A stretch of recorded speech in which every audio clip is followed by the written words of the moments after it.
All right. What's going on, everybody?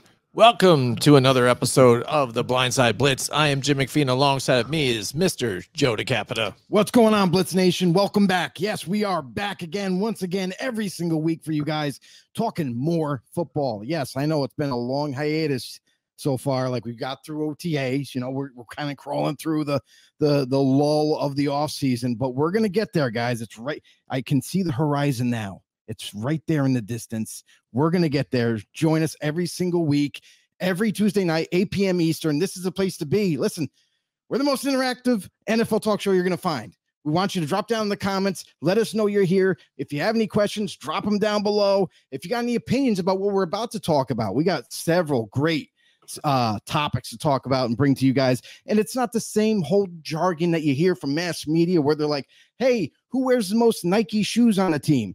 No, it's nothing ridiculous like that. We're going to give you just real, legit football topics every single week. And hey, we're brought to you by, you might have seen the logo in the beginning of the intro. If you haven't, it's grumblingsmedia.com. Head over to the website there. They have other podcasts, not just our great podcast. They have other great podcasts there too. You can get your sports, entertainment, political shows, anything like that is over there as well. You can also follow us anywhere you get your podcasts: Apple, Google, Spotify, and Pandora. Baby, let's go. Oh man, you're on top of it tonight, Joe. Absolutely. I'm fired up. I love it. I love the promos. Just like our show, fired up. Yeah, fired up.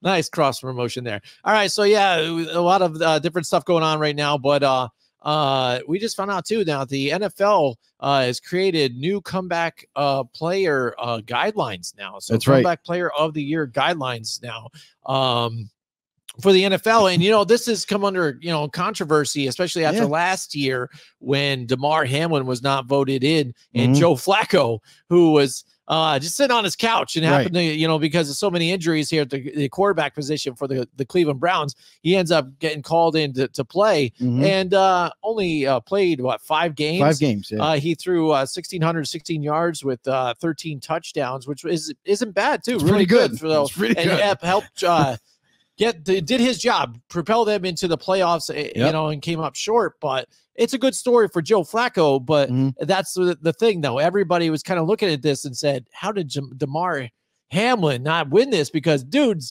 back, in 2023, January 2nd, I think it was, when they were playing the Cincinnati Bengals here in Cincinnati, goes down, cardiac arrest, possibly dying on the field, and comes back last year to play a couple of special teams. I think it was like 96 plays and special teams and so forth. And so he's back playing, so he's not even expected to come back to be in football, and he's there. So, I mean, that's the great story. And so many people came to social media, including Peter King and whatnot, to say that, hey, this is preposterous that this has happened, that Joe Flacco, and I kind of felt the same, at least to an extent, that Joe Flacco, like, really, that's the comeback player. It's like it just didn't make any sense to me. Well, to me, it makes a little bit more sense than most people. The comeback player of the year award has always been traditionally about either a player coming back from either a declining year or an injury that they battled back from, and then the following year they have a breakout year again. Like that to me is the epitome of the comeback player of the year. Now, I understand the sticking point too, is everyone is pointing their fingers about Damar Hamlin. And yes, is it an amazing feat that he wasn't even supposed to play anymore, let alone he might not even be able to walk. They were talking about him not even be able to function by himself. So it is an amazing blessing on Damar Hamlin for him to not only be able to come back and be able to function as a human being, but also even be able to come back and play this very violent football game.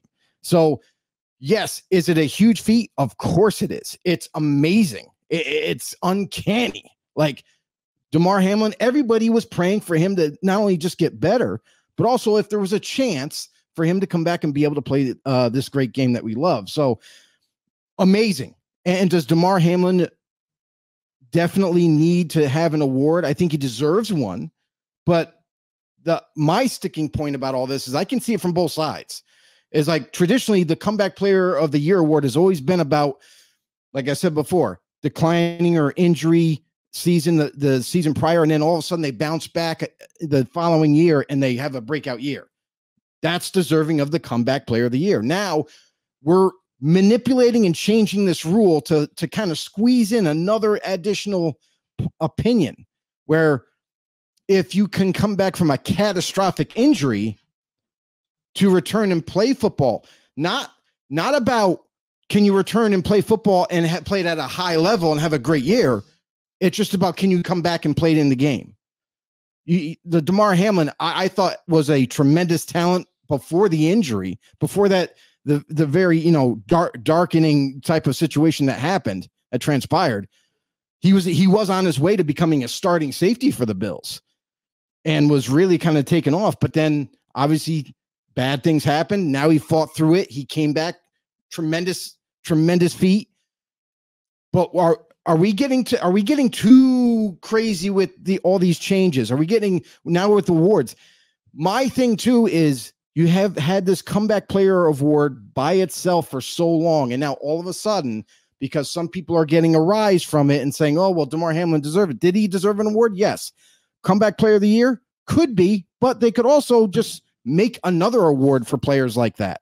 That just overcome a traumatic situation to come back to the sport and be able to play. You could create a whole other award for that.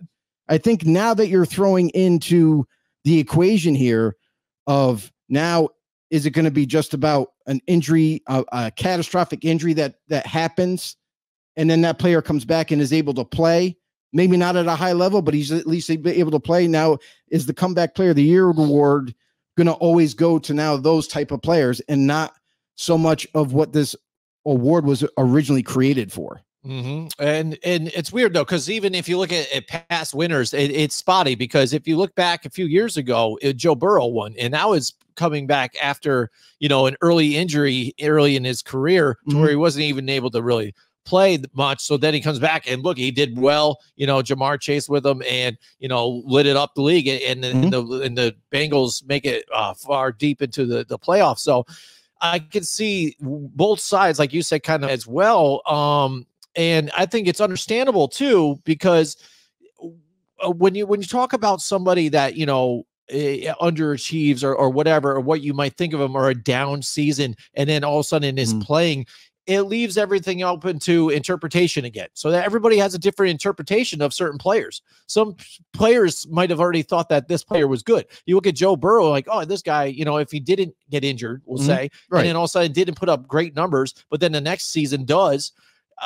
And people that already thought Joe Burrow was going to be great, they're like, oh, he hit his stride. Now here he is. It's not exactly a comeback player. No, that's not a comeback player. No, but I mean, when you look at Geno Smith, especially here, a lot of people might have thought certain opinions about Geno Smith. But a lot of people had opinions about him about being terrible. It's like, come back, exactly. But come back from what? He didn't come back from anywhere. He was never high. He was never very good. And then he just kind of came out a little bit, had a good year. I mean, he had a really good year. But I'm just saying, it wasn't come back from anything. He never came back from nothing. You know what I'm saying? Yeah, but that's part of this award too. It hasn't been always about just injury and then you come back and have a great year. It's also had about a declining year. Or that guy had no expectations. No expectations. But that's the thing. He had no expectations, and then boom, breakout year. So yeah, that's typically kind of like a breakout year. So it kind of fits into the guidelines of that award. So I mean, for my thinking, and I'm having a hard time with this, as you can tell, is because I don't want this award to just go to just injured players now that happen to come back and play a few snaps, that have been able to come back. Todd Gurley. And if anybody remembers Todd Gurley, he had reconstructive surgery around his knee. And a lot of doctors said, you're never going to be able to run in the NFL again. But he kept working and working. He fought his way back. He jumped onto the Atlanta Falcons at one point. He jumped onto another team to kind of elongate his career, but he was never the same. He never could deliver that explosion that he once had as a running back. But he did come back from a catastrophic injury, and that could be deemed as now currently a comeback player, but just because he came back from injury. So I think if they were going to tweak this rule like they have already, my worry is going forward is that anytime there's a catastrophic injury or a very serious injury, doesn't matter if you have a big name or not, and you're able to fight through it and come back the next year just to play for your team, whether you're a starter, backup, rotational player, those are the guys that are going to get it from now on. Because the production part seems like they're kind of pushing that to the side a little bit and saying, well, Damar Hamlin, definitely comeback player. Does he deserve a award? Sure. But I would have been more okay with creating a new award, and you could call it the Hamlin Award. It could be it could be an honor for him, because I don't think something like that kind of situation has happened before in the NFL history, where an athlete was literally dead on the field, brought back to life, told he wasn't going to be able to play or walk or even halfway function, get over all of that, jump over those hurdles, and then still was able to get cleared and come back and play the game. I don't think that's ever going to happen again. So it's like Hamlin is a rarity. Like, this doesn't happen. So why not honor him and his family and say, here's the Hamlin Award, and from now on, every year, something was to happen, whether it be injury riddled or something like that, you come back from it, you get the Hamlin Award. I hear you there. That could be an interesting way to look at it. Here you go. Here's the exact quote from Rob Maddie, AP senior NFL writer and All-Pro and NFL Awards voting overseer. He says the spirit of the AP Comeback Player of the Year Award is to honor a player who has demonstrated resilience in the face of adversity by overcoming illness, physical injury, or other circumstances that led him to miss playing time the previous season. So there's clarity too. So again, like you said, now they've completely changed it. If that is, I would say if he was quoted saying, in addition to, have a down year and then coming back and playing well, also look into illness, physical injury, and other circumstances that might have kept him off the field. You know what I mean? Because that's encompasses everything. Because again, like you said, this sounds like a specific, like, hey, if they miss time and they come back somehow and people didn't expect it, they've got it or whatever. Yeah. So it's definitely something to look at. And if you want to look at the numbers here quick in voting, Flacco won with 151 points. He had 13 first place votes, which I don't know what that means. Basically you get a certain amount of points. Like for the panel, first place, second, third, out of all the votes. I'm not talking about points. I'm talking about the first place votes. So, like, how many people are voting in this thing? I don't know how many people voted, but I don't think it's a lot. I think it's a handful. Just like, again, the AP writers, whatever the AP writers are, sort of like, with the when you can vote for the Heisman. Damar Hamlin had 21 first place votes. But you see, he had more votes there, but again, more points by Flacco because there, I think 8 voters left Hamlin off their ballot completely. So he didn't get any points for any of those. So he might have won ultimately, but being the fact that he was left off a lot of their ballots. And again, maybe they thought the way you did, though, too. They're like, why does an injured player to come back have to get one here? Because again, I'm still confused, though, because Damar Hamlin had more first place votes. So wouldn't that be worth more points? A certain amount of points, but not all together, because it must be, again, first place must be 5 points, second place 3, something like that. So if 8 other people voted Joe Flacco for second or whatever, he ended up getting, another 24 points on top of that. So it's like a tiered system. So he might have won 151 to 21 or something like that, so you just didn't get enough. But there was 8 people that left Damar Hamlin completely off so he didn't get any points at all, when Flacco, even if he was voted for 4th or whatever it ends up being, got points still, you know what I'm saying? So I think that's it's so the way it goes. I get it. Maybe they changed who votes for it. I don't know, or who knows how it goes. I think with this change, though, I don't think it's for the better. That's what I'm worried about, is because now this award is going to completely change the point of view. How people think about this award now is going to definitely change, and it has to now, because now you have all these different elements put in and crammed right into this award. Too many variables now to get a clear cut winner. It's not like, oh, comeback player of the year. Oh yeah, it was definitely Joe. It was Joe Flacco, because Joe Flacco, He came off those 5 games were great. He put up great stats for 5 games, got them to the playoffs. Okay, you can consider it kind of like a comeback player of the year because he was injured and all that, and hasn't played well for a few years. Okay, I get that. But then DeMar Hamlin definitely overcame some great feats, for sure. And for him to be back playing is amazing.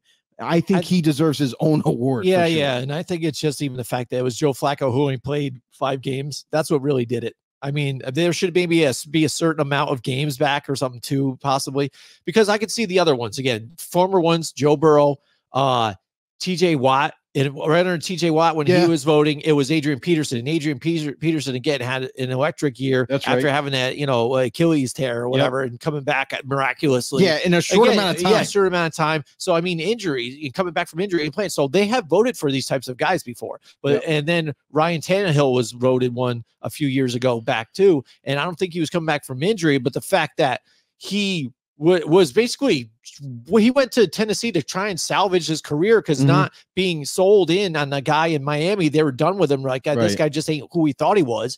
And then all of a sudden did great for Tennessee and the Titans. So that was big for him. So you see it go 2 different ways. So I think it's all about interpretation.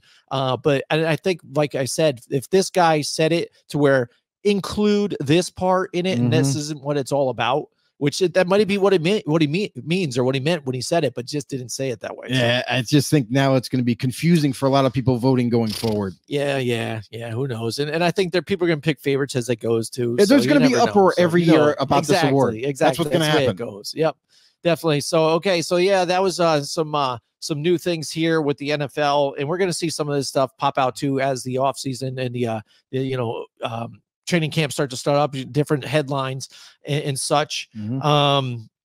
Another thing that popped up too is now rule changes. NFL announced rule change for players returning from injury reserve in 2024 as well. Joe, what do you think about that now? So it's basically an expansion of the rule. You're allowed 2 extra votes, but for the postseason, it's 10 total votes for the whole season, but 2 of those are allocated for postseason, where you can have IR players return to your roster.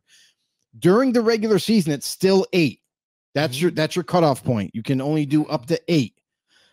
You can, however, the same player can go back on IR 2 times a year, but that also counts against that number. Just because it's the same player that you're putting on doesn't mean it doesn't count again.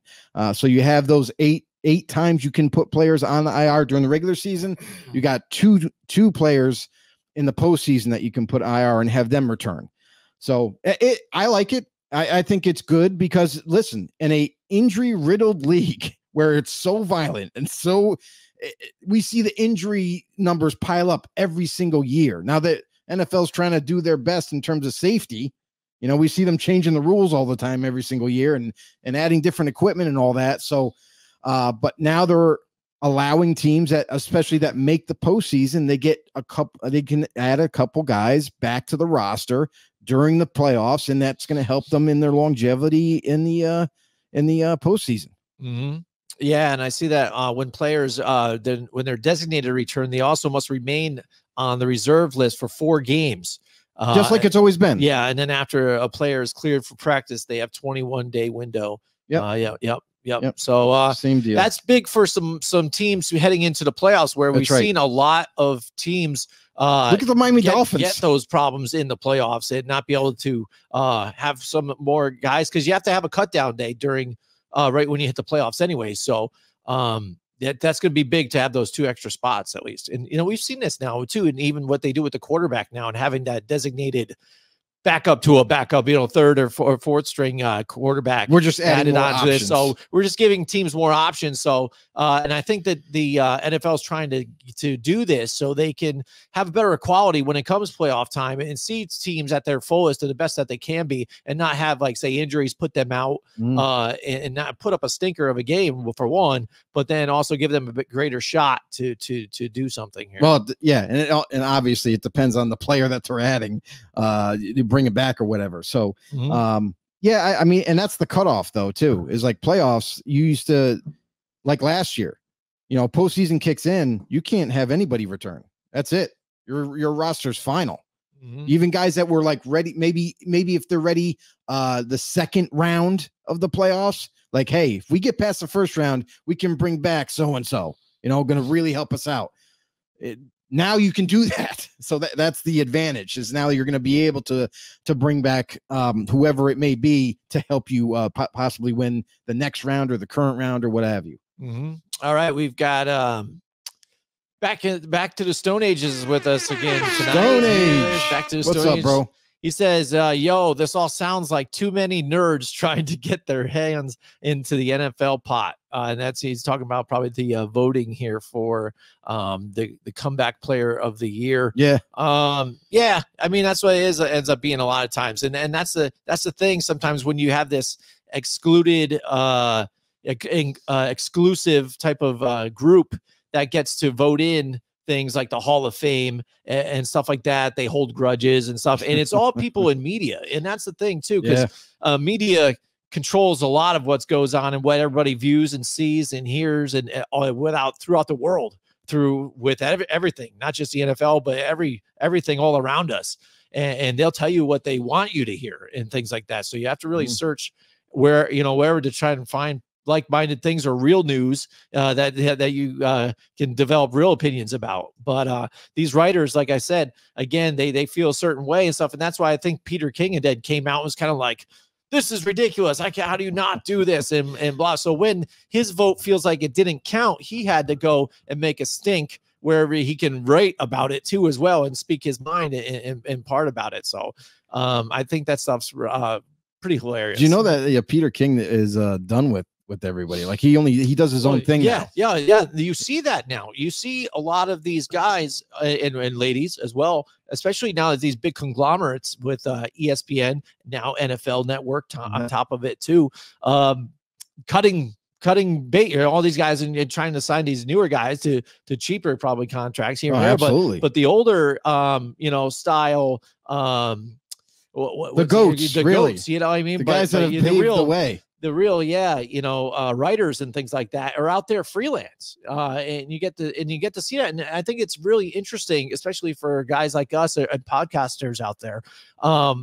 That really, I think, kind of is an enlightening thing for those guys, as writers and where they've been up at ESPN and all these other things, now able to have a media to go to and stuff like that, and other websites and stuff, to just have a podcast and still be able to speak your mind and do your things without having, big, the mothership over top of you or whatnot, and still get a job and do that type of stuff. I mean, we've seen Diana Rossini still having the contacts and be tight with everybody in the locker rooms or wherever and stuff like that, writing for The Athletic and things, and having other podcasts and things. So I think it's a very interesting thing. And I think that's pretty cool with media, the way that is, in a sense that we're all kind of in a big, fishbowl together here now. It's kind of not evening the odds, but everybody's all here together, on the same kind of platform.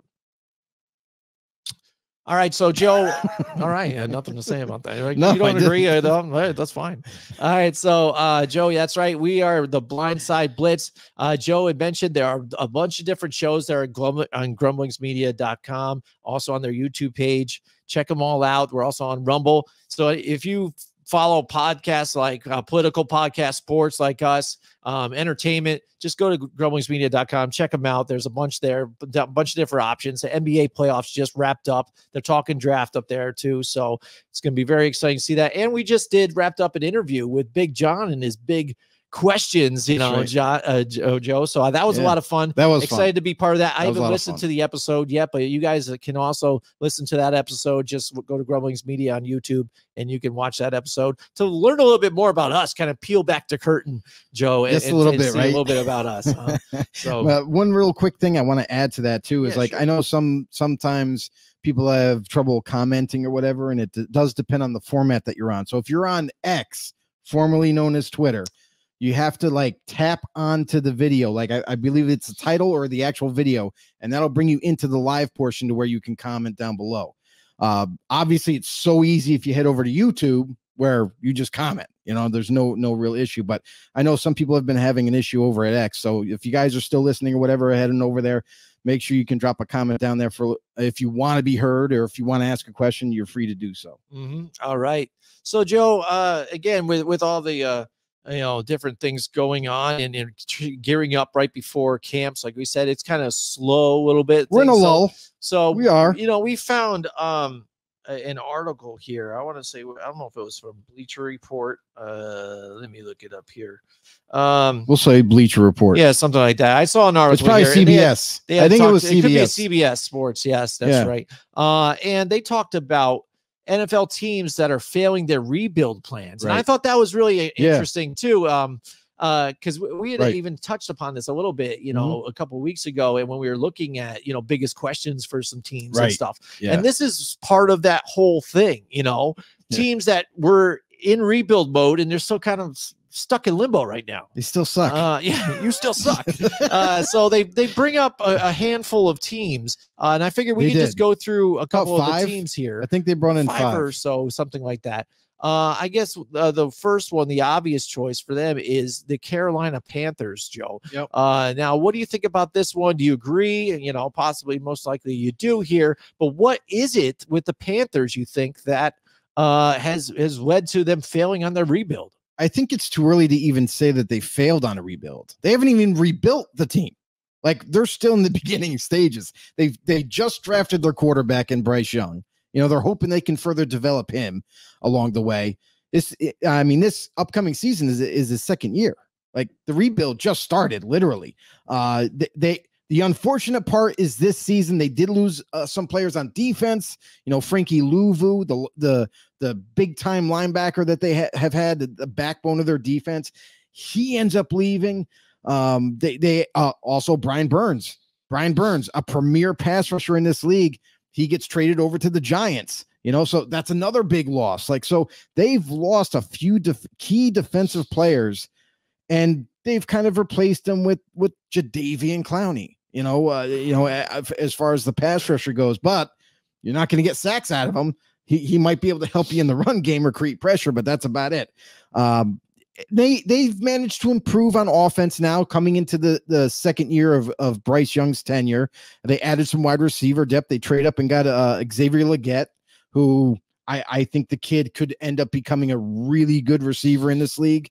But he has some things to work on. His route running is the one particular thing that he has to get better at. And in the article, they do allude to that, where they're like, hey, listen, he's not a finished product. We're going to try to develop him too as we go. And then also they obtained Deontay Johnson, formerly of the Steelers. Crazy thing about him, though, is even though he's a well-known wide receiver, and he's definitely an upgrade over what they had at their disposal, but he hasn't topped 1,000 yards yet since 2021. So it's already been a couple years. This guy still hasn't been able to eclipse at a 1,000-yard mark, and you're bringing him there with a very young team that you're still trying to figure things out. So, I hope for the Panthers' sake that it does work out. Other than that, I just think that they're so early in their rebuild that I think it's kind of a little bit harsh to say they've failed already. Yeah, I hear you. I think that's why they're leading to failing. And I think, like you said, they allude to the fact that you trade away DJ Moore. You trade away, your pass rusher. Well, these are rebuild plans in 2024. I know. I'm just saying, season. They've been trying to rebuild for a while, though. You know what I mean? Ever since not having Cam and stuff like that, they really haven't done anything. Yeah, but this is a new regime, new quarterback, like as a year ago. So it's like the rebuild just happened. No, I hear you. But I mean, this is why I'm just saying the fact that this team is failing the franchise altogether, and why they haven't been able to do this. Just because I think the way the team is run is terrible. You know what I'm saying? And decisions that they've made that led to this. And you're saying even the decision that they made in this past offseason and Brian Bird's letting him go, you got to keep a guy like that on your team. And what did you really get out of it? I mean, you have a receiver that you drafted this year that's going to be a project that potentially can lead to something, but you wanted to pack your team with something that would help your quarterback as well, and even having a good defense would be great. But like I said, with mistakes from former years and stuff like that have just compacted on top of this team, and that's why your team's so bad, and you're left with just old aging free agents at this point. I don't see it, because this is a new rebuild right now. New regime, new GM. Dan Morgan is now the new GM. You know, David Tepper is still a young type of owner, but he's still trying to figure things out. Dan Morgan, and then you have the brand new head coach now. You have Dan Morgan and Dave Canales, who are new. They are part of this new regime, and they're going to work with the young players that they have currently and looking to rebuild after. So I think it's a little harsh to have them even on this list, a little premature, actually. All right, so let's move on next to the Denver Broncos. Now, what do you think about the Broncos in this one? And again, if you're going from just this offseason, I mean, what are you rebuilding from? I mean, because then, I mean, well, here's where this is interesting. So they put the Broncos on here, and part of it is the Russell Wilson deal. Like, this guy was brought in to be the savior under the same current coach. You know, Sean Payton, who's an offensive genius in a lot of circles. Everybody views him as that. Said he could take anybody and make them great. Well, here is your chance with Russell Wilson, and it didn't work out too well for him. There was so much animosity between those two guys that it just was destined not to work. Sean Payton was like, "Oh, I didn't want you in the first place." You know what I mean? It just created this divide between the two, and they just never could get on the same page. So with as brash as Sean Payton was this past season, leading into this year, and the knee-jerk reaction for Sean Payton saying, "I can't work with this quarterback." Mind you, Russell Wilson, second half of the year, played really good football as a quarterback for the Broncos. So with that being said, this is a very, very poor decision by Sean Payton, saying that he just can't work with him. It's time to move on from him. He needs his own guy that he wants to choose. And okay, you move on from Russell Wilson. Bad decision, but hey, he's gone now. But guess what? Financially, that contract is sticking around for another couple years. Mm-hmm. You know, a lot of money you're still paying the man. He's not playing for you. And that to me is a very critical and terrible decision to make, just for emotional reasons. It couldn't have been X's and O's, because he was actually executing in the second half of the year. He had great numbers in the second half of the year. And then you look at the rest of that team is still rebuilding. Like, they are also a team that hasn't found their way, and they keep going quarterback to quarterback to quarterback to quarterback, and still haven't found the right guy. Since Peyton Manning left, you know, they just haven't been able to find the right head coach, the right GM, the right quarterback, and surround the quarterback with talent. They can't seem to go in spurts where the defense has been kind of historically always good. They've always seemed to have a running back, but after that, they struggle with everything else. And mind you, too, Sean Payton also said it was okay to move on from Jerry Jeudy, a young, promising wide receiver. Yes, don't get me wrong. He has been injury riddled for sure. But when he's there, he's a difference maker. He makes plays happen. You send him off to Cleveland. So it's like, to me, the Broncos, like the Panthers, the reason why I was saying the Panthers are still too early, because they're so young and they got that whole new regime. Sean Payton has been here a couple of years now, made a very rash decision on moving on from a veteran quarterback, let alone Jerry Jeudy, up and coming wide receiver. And then now you look at this roster and you're like, well, what are we doing this year? We're going to compete. We're going to compete with a rookie. That's even better. We don't know how good this kid's going to turn out, Bo Nix. Or maybe it might be Zach Wilson that beats him out, because there's reports there that are kind of conflicting a little bit. They're saying Zach Wilson's actually got the lead right now going into training camp. And will Sean Payton be able to make this work now? Because, hey, you chose to sign Zach Wilson. You chose to draft Bo Nix.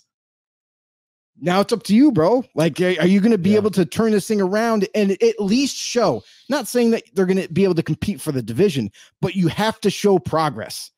You made that decision to move on from Russell Wilson and Jerry Jeudy, and Cortland Sutton's not happy. He wants a brand new deal. And that thing is a little bit rocky right now. So a lot of turmoil behind closed doors, a lot of, I think, poor decision-making. So I think the Broncos do deserve to be on this list coming into this year. Yeah, and like you said, even the fact, like in the article, they point out that they couldn't get along with Russell Wilson and things like that, and that's partially some of this here. But you also added the fact, again, the way this franchise has been acted, and that's kind of like what I was going with even the way the Panthers have been. You said, they haven't had anything since Peyton Manning, and even then, they bought a quarterback to get them the Super Bowl. Right.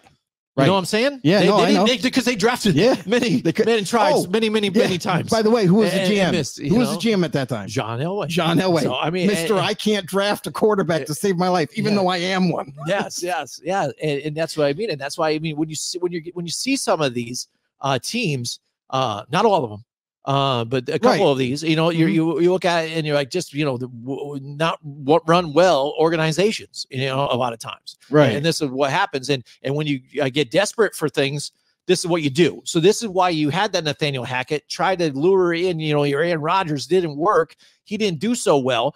And then you got Sean Payton. You're like, oh, this guy's got to be able to fix it. He starts talking shit about Nathaniel Hackett, and then they look terrible last year. So I mean, you have egg on your face or whatever. He's like, dude, I'm getting embarrassed. I need to pin it on somebody. I'm going to pin it on the offensive coordinator. I'm going to pin it on Russell Wilson then too. You're fired. You're fired. Jerry Jeudy, you're injured all the time. Whatever. I can do it with less even at this point. Less is more for me right now. And what it is Russell Wilson's too far old in this. He can't listen to me, and I can't mold him the way I want him to be. So I'm going to draft my guy here, and I'm going to mold him the way I want. I'm going to have my next Drew Brees, and then he's going to be just like me. You know what I'm saying? Funny thing this is what he's trying to do, and they put all their eggs in this basket, and that's what you're saying.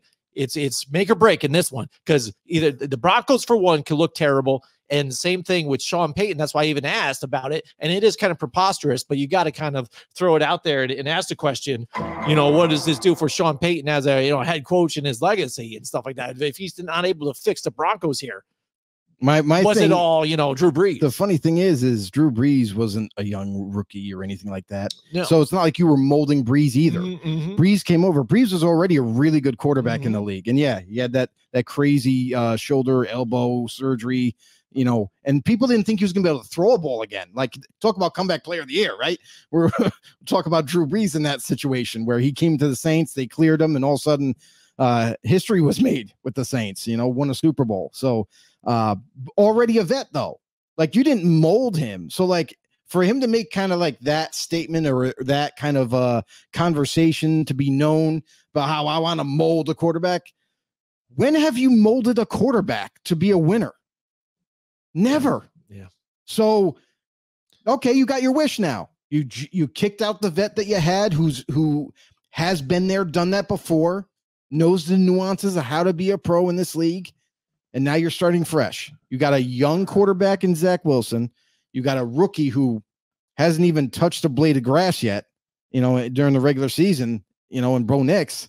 Let's see you mold these guys, because neither one is a finished product still. So that to me is going to be the most interesting part of the Broncos season, is watching to see if there's any improvement, especially offensively. Mm-hmm.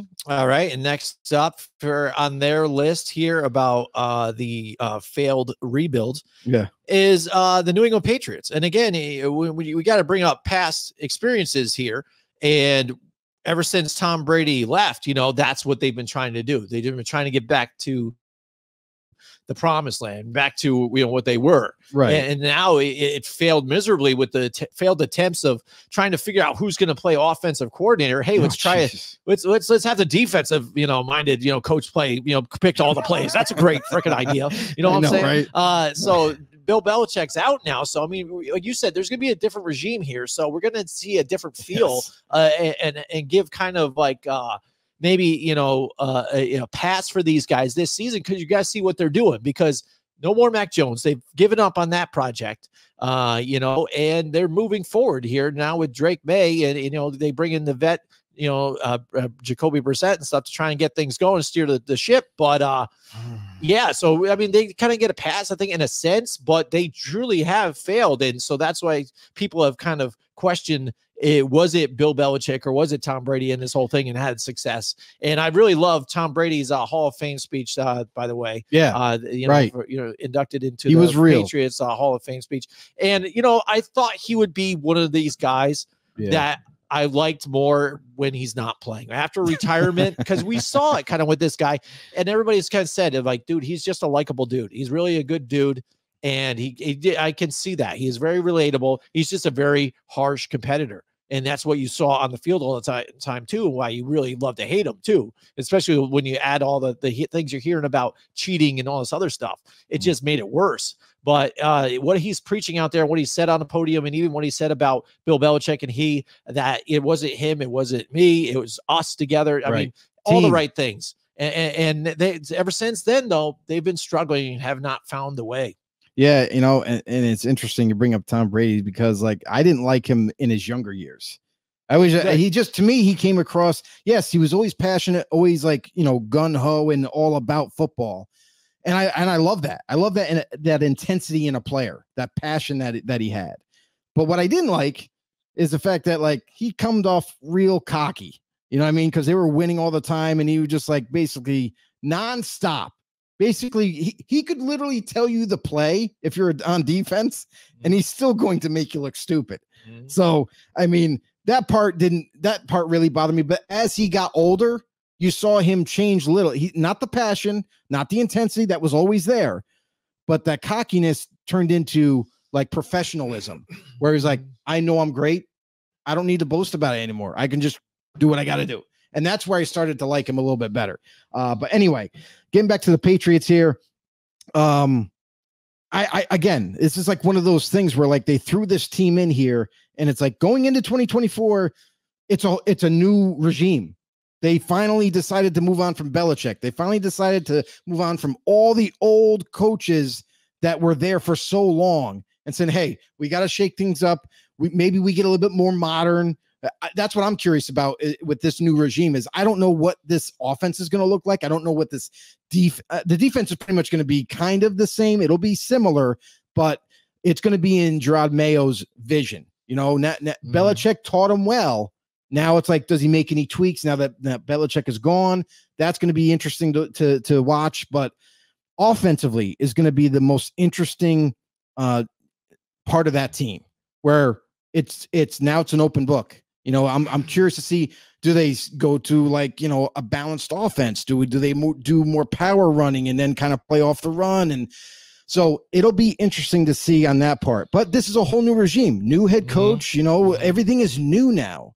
They drafted their supposed future quarterback in Drake May, which, yes, he needs a little bit of tweaking, needs a little bit of work, just like everybody else. But if they can hone his skills in, I'm telling you, this kid's going to be deadly. He will be the future if he develops correctly and is coached well, which that's what we're anticipating. So I think this is a little early for me. Like, they just made this transition now with Belichick being gone, going into 2024. Let's see how this regime rebuilds their team and their vision. So I think it's early. And like you said, they're still kind of even rebuilding. I mean, they have a lot of young players here too, and a lot of different players. Yeah, we didn't get to see a lot of Christian Gonzalez though too. So we get to see really what we saw enough. You know, we saw enough. Definitely, that dude is going to be awesome. Oh, he is. Well, that's what I'm saying. They didn't have him long enough. Comeback player of the year. Yeah, right there.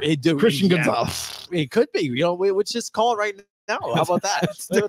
Let's see if we're right by that. Boom, there it is. Stamp it. It's on. Cole Strange, how about comeback player? Oh no, I'm not going that far. No. All right, can't do that. But yeah, you know, we've seen this with this team.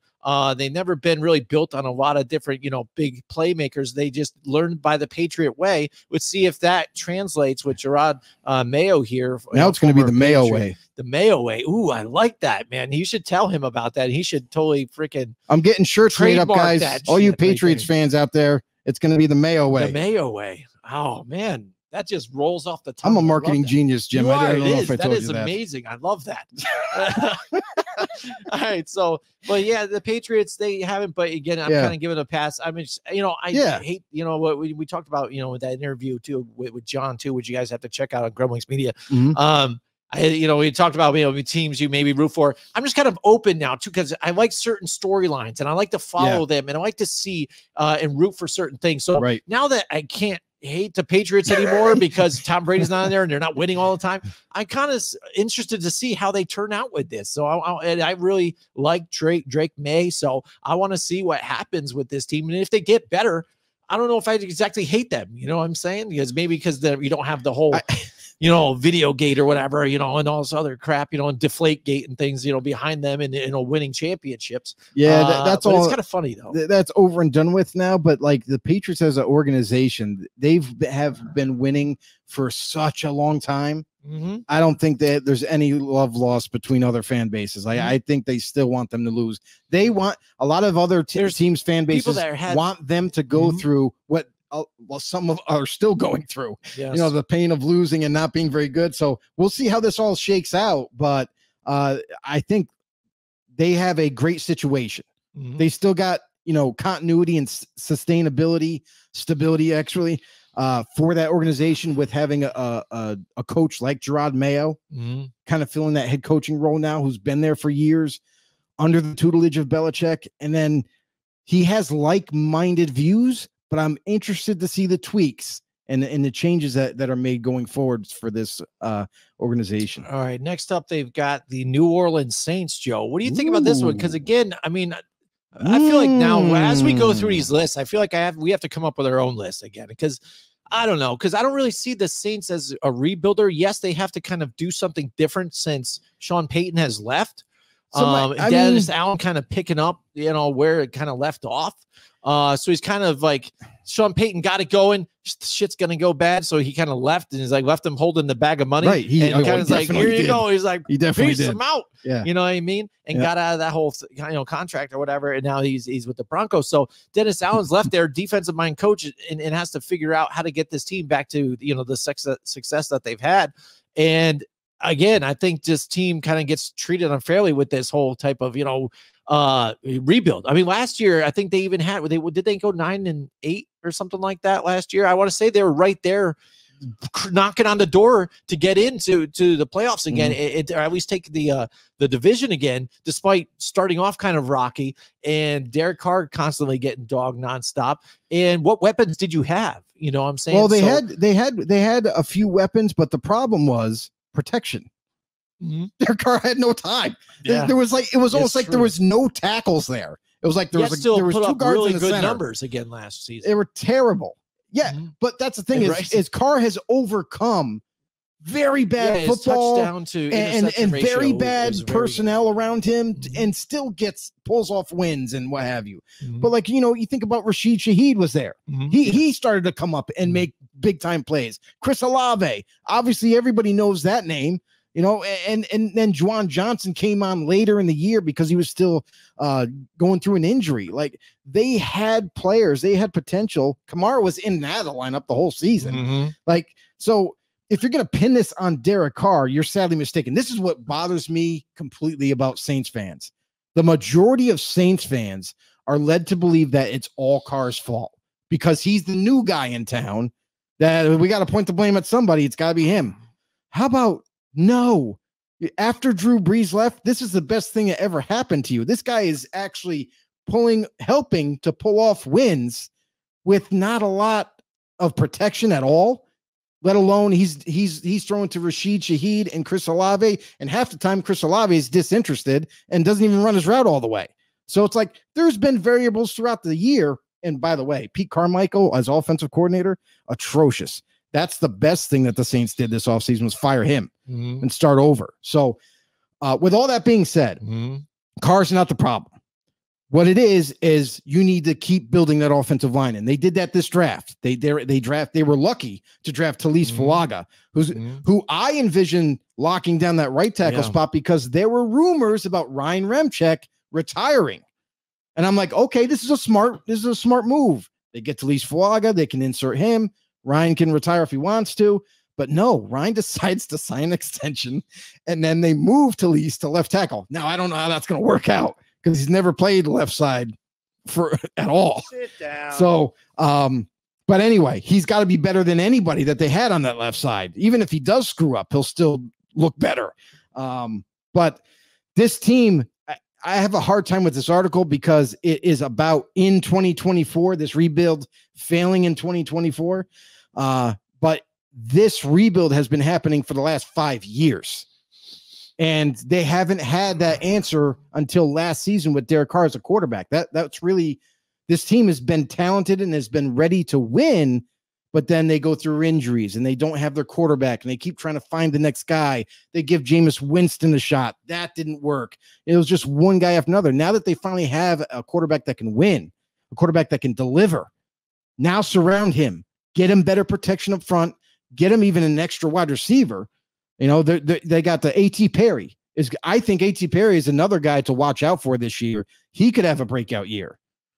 So this team, I think now they're in a much better place than they were the last few years, personnel wise. But here's the kicker. Next year, guys, 2025, the New Orleans Saints are projected to be back in salary cap hell. $99.5 million over the cap. That is one big pile of shit. I mean, the financial department has been failing this team miserably. They seem to keep crawling out of it. Like even this past year, they had to crawl out of a $60 million over the cap hike. Now you're going into next year with a near $100 million over the cap. So I don't know what they're going to do about contracts. I don't know what contracts come off the roster or whatnot, but man, they got a lot of work to do going forward. And I think coming into this year, I hate to deem them as a failed rebuild, but it's looking like that because under Dennis Allen's tutelage, who's been there for quite some time, I think the bell's about to toll this season. If you didn't get results, if you don't make the playoffs, I definitely see Dennis Allen getting fired.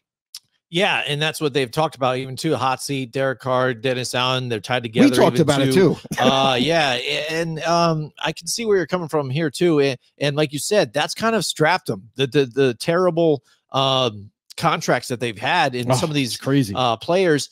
Cam Jordan again too. Maybe he'll be off the books by then. Not sure. He's older. Marshawn Lattimore. You know, and they in this article they bring up the fact that they don't like the fact that they re-signed Tyrann Mathieu here, you know, an aging safety. But, yeah, why? But I don't know. I kind of see it as like he's decent back there, I guess. But I'm just saying, like, what are you going to do though? Because even trying to get free agent safeties right now, they're looking for top money too. When we talked about it last week with the salary caps, not only on quarterbacks but other positions that aren't as big as quarterbacks. Some of these safeties now making top money. I mean, that's kind of ridiculous, you know. For there was some bargains though. I know, I hear you there. But you know, keeping somebody there, you got a couple void years.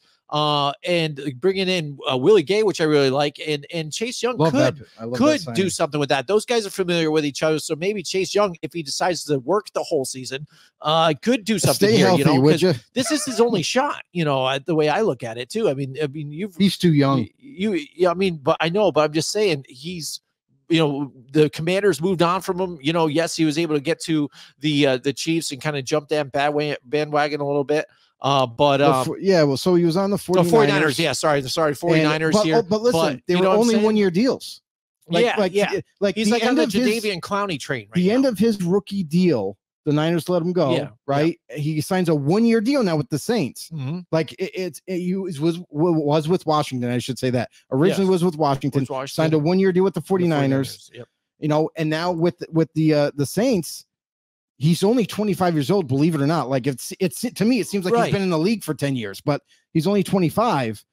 But every team gives him a 1 year deal because of the injury concerns. Now, if he can prove this year that he stays healthy, let's just say he has about 8 sacks, you know, and plays well, he's going to set himself up for a big contract, but not with the Saints because they got a lot of money to get rid of. Now, I don't know if they could pull that off, but he could make himself finally a long-term type of contract, maybe a 5-year deal, 4-year deal, whatever. But yeah, you're right. Yeah, like, that's what this is part of like the stop. It's a pit stop for Chase Young to prove to everybody in the NFL that, listen, I can stay healthy and be productive. Yeah, and if you talk about Jadeveon Clowney again, this is why I think again with the Panthers, why they're either desperate too, or you know, people were saying they just traded Brian Burns. They just traded Brian Burns, but you bring Jadeveon Clowney in and you sign a multi-year deal with him. Not another 1 year deal. You know what I mean? So it's a 2-year deal. I hear you, but I mean, again, where others have even passed on the whole thing. I mean, but Chase Young, like you said, this is where you hope. Yes, you better work hard and you better get it done here. Show us what you were back in your rookie season. How about back in college? And then you can. Well, that's fine too. But extend your your career, because you are still young. You have a lot to show, and you can have a lot to offer other teams. And like I said, even for the Saints, if not the Saints, somebody else, that could be very good. And people get him, now getting back to, into his prime possibly, or just, a good player at a cheaper rate, at least at this point. It won't be cheap. He's young and at this point right now. Yeah. I mean, that's the thing is like, but again, if he lands it this season and just balls out, he's getting a big deal. He's a young up and coming pass rusher who always has had the talent. It's always been there. We've seen spurts of it, but then he ends up getting hurt again.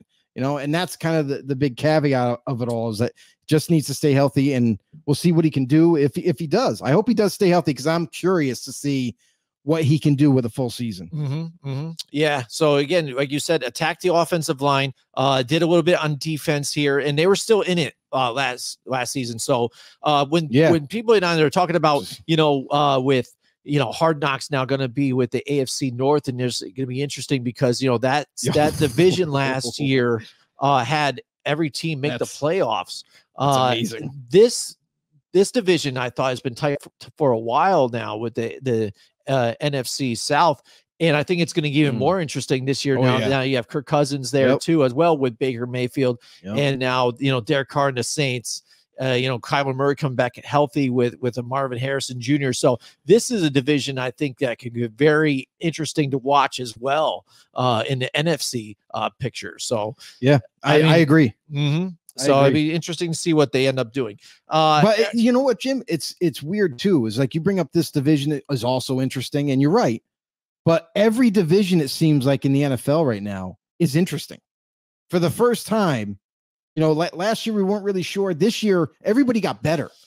And every division, you can make an argument. Every division is somewhat interesting because of different players, younger players coming up. Like, I feel like we're in store for an epic NFL season. Yep. All right, here now. Lastly on this list, the G-Man. They've got my New York Football Giants again, and you talk about rebuild. I mean, it's been rebuilding for a while again, though, too. I mean, but what's kind of funny with the Giants again, when you look at franchises like the Steelers and the longevity of their head coach and things like that, and what they've done with Mike Tomlin, everybody was so quick even to get Tom Coughlin to move on, and this and those losing years that they had, and McAdoo, let's get him. But then all of a sudden he had a year and a half and done. They moved on from Spags, and look what Spags is doing with the Chiefs now. I mean, his career is launched into a whole nother level now too, as defensive coordinator. He's one of the best now, I think, in the league, at this point, what the Chiefs have been able to do and what he's done with them on the defensive side. But if they only maybe held on to him a little longer, maybe we'd be able to see something, with the Giants and moving forward, sort of like now what we were hoping that's your Raiders would be able to do possibly. But again, struggling for coaches, players, things like that, even drafting high, but then missing on players, and the Giants now question still for Daniel Jones. They finally have a wide receiver weapon, it looks like. So we're excited to see what happens with there. But all in all, it has failed, and they've failed for a very long time, and ownership has gone along with the ship, I think, as well. I'm going to pull back on that a little bit, because this article, for one, is their whole idea was going into 2024 failed rebuilds, right? So the Giants, you got to think of it this way too, is there was an absolute disaster that Dayball came into. There was no receivers. There was no protection up front. They had Saquon already there. They had, they have Daniel Jones. That's all he has to work with on offense. That's it.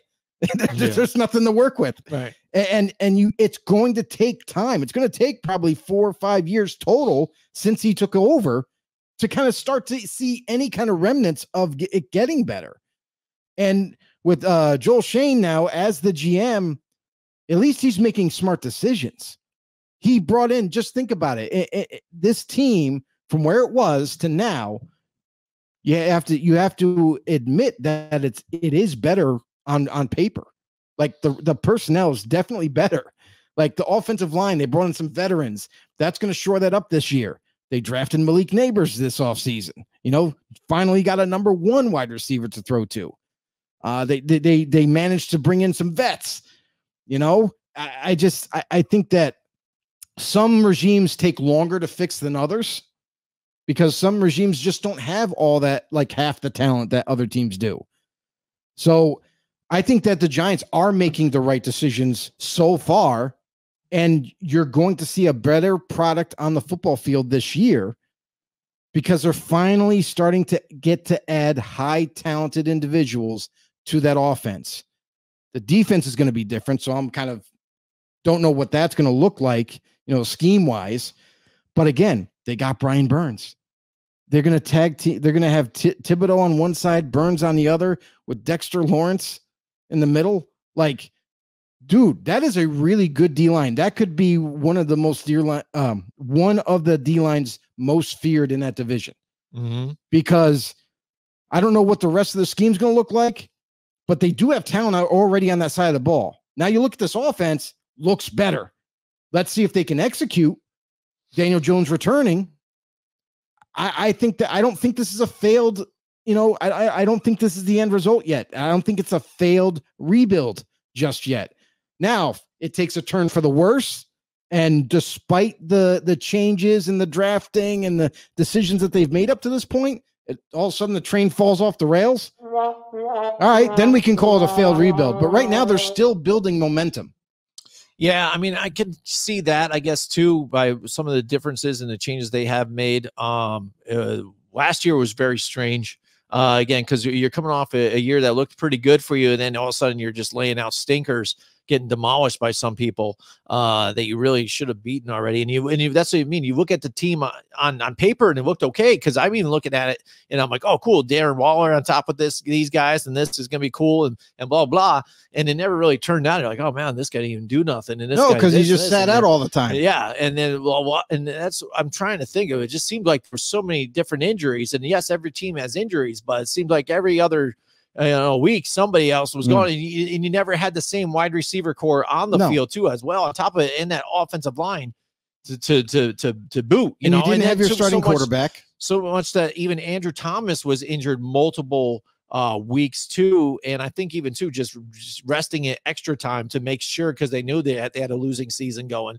So I mean, I'm always optimistic to see how it looks. And like I said, I like to see what this team could do with the way they are now. I could see possibly something here. Interested, like you said, to see what this defense is going to be like. Now that there's no more Wink Martindale, and they've got, some younger talent in the corner, secondary positions. I'm curious to see a bounce back year for Deonte Banks, the corner. Yeah, that's what I'm hoping we can definitely have here too. You got to remember too, and Mike, wide receivers, corners, those type of positions, a lot of times, more times than not, they don't come in and just say, hey, I'm here. I'm going to have a breakout year in my rookie year and just shut everybody down or catch everything over people's heads. Sometimes some players, it takes a year or two to kind of really get back in the swing of things, especially at this level. Mm-hmm. So that's why I think this year you're going to see something from Banks, unlike his rookie year. Yeah, I mean, and he got a lot of like unsung heroes, I think, with this team, like Okereke. I think that was somebody that a lot of people kind of he's really good. He's real good. Was anything, and he was kind of a nice signing here. And even Micah McFadden, I think, was one of those ball chasers that was all over the field, and then he suffered injuries, and now you saw the effect that not having him in the games made even for this team, because he was even a major run stopper for them. So healthier on defense here, on offense, got some weapons. Again, wide receiving core, though, I'm kind of unsure about where they are, where they lay. That's one thing I'm anticipating it's going to be better camps, to kind of see who's going to be that number 2 spot with Malik Neighbors and things like that. Just because you got the question marks Darius Slayton again. What guy I think he's the fourth receiver. Well, I don't know. Even our lads has it penciled in as number 2. No, he ain't going to win that job. Yeah, and that's why that's why I'm hoping that Hyatt can be that number 2, or you got Allen Robinson right there too. I mean, see what you can get out of that. Yeah, I think those two names are just two out of the 3 guys that I'm thinking of. Mm-hmm. You also got the other kid. I'm drawing a blank right now. The shorter wide receiver. I think was number Isaiah McKenzie or who? Wan'Dale Robinson. Wan'Dale Robinson. Yeah. Yep. Isaiah McKenzie's like 300 years old. Yeah, I know. Like, no, I like that young kid though. Like, I think he's going to be. It's like he's going to be a problem in the slot. Mm-hmm. I think he could easily win that job in the slot, and I think that Jalen Hyatt is going to take yet another big step this year. I think he's going to shake some things up in that receiver room, because training camp is when people are fighting for jobs, and that's where you're going to see him shine. Right, and especially if Malik Neighbors gets off to a kind of a hot start, dude, too, he's going to be good, people are going to look for that, and then say you can draw that safety to Neighbors. That leaves Hyatt a burner, on wide open on the other side. Safety's got to choose one, So I think they could definitely capitalize on that. But I could see again though what they're talking about with them being a failure so far. I think I could see that, but moving forward, I hope for the best, this season. So that's the thing with some of these teams. They're kind of like, they haven't done much since their glory days or whatever it might have been. But they are working at trying to do something. I just think that they're picking teams that are on the cusp of something. Like it's one thing if the team has been bad for so long. It's like, all right, well, this team going into 2024 is definitely has screwed up everything. But it's almost like almost every team that they picked is like, well, they're on the verge of being good. They're on the verge of getting better. So it's like, I just think it was a poor decision on the teams that they selected to kind of bring that argument up, because a lot of them are either got brand new regimes, new quarterbacks, you know what I mean? Like, things are starting to change over to where I think that argument is a little too premature. Mm-hmm. Yeah, I hear you there. So there you go. That's the, you know what, Jim, what's not premature? What's that? Is if people that are tuning into our show could do us a huge favor, hit over to YouTube, go to Grumblings Media right there, that channel right there, hit that subscribe button. It's so easy. And guess what? It is. I get limited time only. It's absolutely free. That's right. Get over there, hit that subscribe button for free. Hit the notification bell and put it on all notifications to get all the great podcasts that we have at your disposal. Anything from political, entertainment, sports, you name it, it's there. Go to grumblingsmedia.com. Also, you can head over to rumble.com if you're feeling adventurous. And also, anywhere we get your podcasts, Apple, Google, Spotify, Pandora, you name it, we're going to be there. Hey, not just there. We're here for you guys, the NFL fans out there, every single week, Tuesday nights, 8 p.m. Eastern. That's what it's all about, baby. Let's go. Yeah, absolutely. So thanks a lot so much for joining us tonight. We really appreciate it. Like Joe said, we got a lot to talk about this upcoming, off-season camp starting and all that stuff. We got some special guests coming up. We got some special guests coming up too. So you guys sit tight for that. Definitely. I got it. I'm not going to say who it is, but what I'm going to tell you guys is, if you need help with your fantasy football, I was just going to say that. Just going to say, great minds think alike. That's right. But if you love fantasy football, if you're gearing up and can't wait to draft, we're going to help you along the way. So make sure you tune in here. We're approaching that real close hot spot of fantasy football leagues and everything. So we're going to get you right. We got some big time professionals coming in that can help you win your league this year and every year going forward. Absolutely. So thank you so much for joining us, and we will see you guys for the Blitz next. Hey everybody, this is Big John from Grumblings Media, and I just want to say thank you for watching our content. If you want to support our efforts here at Grumblings Media, just smash the subscribe button right here, totally free, or just go ahead and consume more of our great content. Click either one of these 2 boxes.